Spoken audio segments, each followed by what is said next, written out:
मसूरी नगर पालिका परिषद की बोर्ड बैठक मंगलवार को हंगामे की भेंट चढ़ गई। बैठक शुरू होते ही सभासद सचिन गुहेर ने अपने ऊपर लगाए गए कथित लेन देन के आरोपों का विरोध करते हुए सदन में धरना शुरू कर दिया।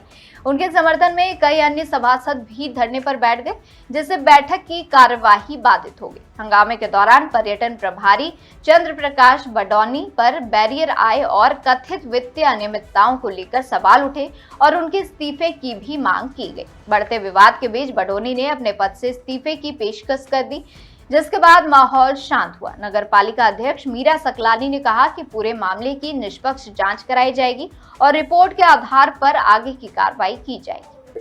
अब देखिए, वो किसी कर्मचारी ने नहीं लगाया है लेन देन का मामला, लेकिन शहर में जिस तरीके की हवा चलती है, क्योंकि ये तो पिछली बोर्डों के समय से चली आ रही है चीजें, तो लोगों को लगता है कि नहीं, यही चीजें होनी है, सभासदों के साथ भी यही होना है, कर्मचारियों के साथ भी यही होना है। और आज जो सभासदों ने शुरुआत में यहाँ पे जो बात रखी, मुझे लगता है वो जायज भी है। वो आहत है इन सारी चीजों से, क्योंकि शहर में लोग जगह जगह जिस तरीके की बातें हैं उनसे खिलाफ कह रहे थे, तो मुझे लगता है उन्होंने जो किया वो जायज था, होना भी चाहिए था। मामला यह है कि क्योंकि मैं पर्यटन का अध्यक्ष हूँ और मैंने पर्यटन प्रभारी के खिलाफ इस्तीफे की मांग की थी, क्योंकि काफ़ी लंबे समय से आरोप लगे रहे थे कि भाई इतने पैसे, इतने लाख रुपए यहाँ पे दिए जाते हैं, लिए जाते हैं, और क्योंकि उसमें कोई सत्यता थी नहीं, और जब सत्यता नहीं है और हमने ऐसा कुछ नहीं किया है, तो हम उसको क्यों सहे, क्यों अपने ऊपर अपने चरित्र पे दाग लगाए। मेरा आत्मसम्मान की बात थी, तो मेरा आत्मसम्मान ने मुझे जगाने की आज जरूरत पड़ी कि भाई मैं इंसान हूँ और अपने आत्मसम्मान की वजह से मैं यहाँ तक पहुँचा हूँ। तो मैंने आज अपने आत्मसम्मान के लिए ये लड़ाई लड़ी और अपना इनसे इस्तीफे की मांग की और इस्तीफा लिया। जिस तरीके से सोशल मीडिया में पिछले दिनों पोस्ट हुई है, बैरियर को लेकर काफी हो हल्ला हुआ, पैसों के लेन देन की बात, क्योंकि आप अध्यक्ष है पूरे पर्यटन के,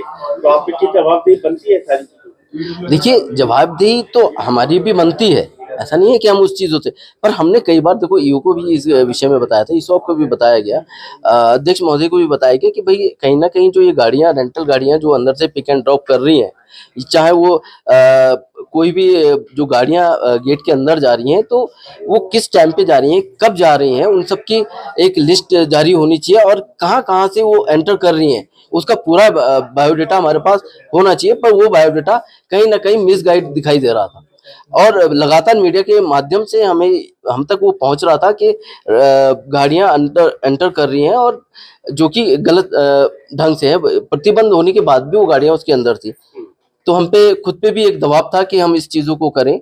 और जहां तक आरोप की बात है, तो आरोप हम पे लगे, तो उस आरोप को निर्धारण भी करना हमारी जिम्मेवारी थी। अब इस्तीफा क्या हो गया है? हाँ जी, इस्तीफे के बाद ही बोर्ड बैठक आराम हुई। हमारा तो मांग थी कि पहले इस्तीफा, उसके बाद बोर्ड बैठक। देखिए, मेरा इस बारे में ये कहना है कि सोशल मीडिया पे माननीय सभासद जी ने जो बात उठाई है, उसकी पुष्टि भी सोशल मीडिया के माध्यम से या किसी अन्य माध्यम से माननीय सभासद जी को कहना है।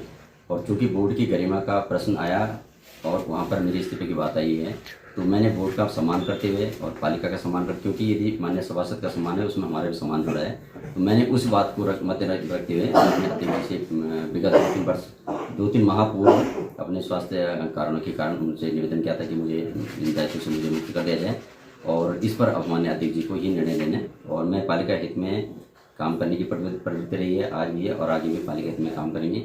रही बात मान सम्मान की, तो कोई भी माननीय सभासद व्यक्तिगत रूप से हमारे समक्ष आके शिकायत कर सकता है कि हमने उनके मान सम्मान में कोई कमी करी हो किसी भी तरह से, तो मुझे इस तरह की कोई दिक्कत नहीं है। और रही बात पर्यटन से हटने की, तो उसमें माननीय अध्यक्ष को निर्णय लेना है। यदि मुझे आदेश होंगे तो मैं तत्काल प्रभाव से उस पद से हटूंगा और पालिका की सेवा। ऐसे में क्या कुछ बैरियर्स को लेकर कुछ कमियां हैं, कुछ लीकेज है, जिस तरीके से लेन देन के मामले बात सामने आ रहे हैं?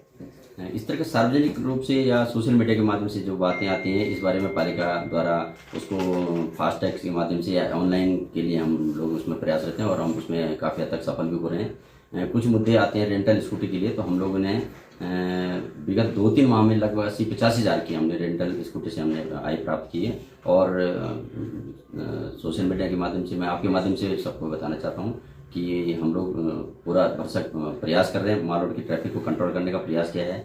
देर रात तक मैं अलर्ट पे रहता हूँ, ड्यूटी पे रहता हूँ और हम लोग कंट्रोल कर रहे हैं। और जहाँ तक रही बात आएगी तो चूँकि मान्य बोर्ड का निर्णय हुआ कि सीजन में दौरान टैक्सी और जो कमर्शियल गाड़ी उनको बैन करने का, वो हमने 2-3 महीने बैन करी। उसके बावजूद भी मैं आधिकारिक रूप से कह सकता हूँ कि हमारी आय में विगत वर्ष की अपेक्षा आज भी बढ़ोतरी हुई है। पर ऐसे में जब सब कुछ ठीक था तो आपको इस्तीफा क्यों देना पड़ा? इस्तीफा चूंकि मान्य सभासदों का ये कहना था कि हमको बोर्ड बैठक नहीं करनी है जब तक इनका इस्तीफा नहीं हुआ। तो चूंकि बोर्ड सर्वोपरि है और मैं उसका एक छोटा सा अंग हूँ, यदि मेरे इस्तीफे से पालिका सही सलामत चलती है, सकुशल चलती है, निर्विघ्न रूप से चलती है, तो मेरे इस्तीफा कोई मायने नहीं रखता। क्योंकि मुझे तो नौकरी करनी है, मुझे किसी भी काउंटर पे बिठाया जाएगा, किसी भी पद पे बिठाया जाएगा, मुझे वहाँ पर नौकरी करनी है।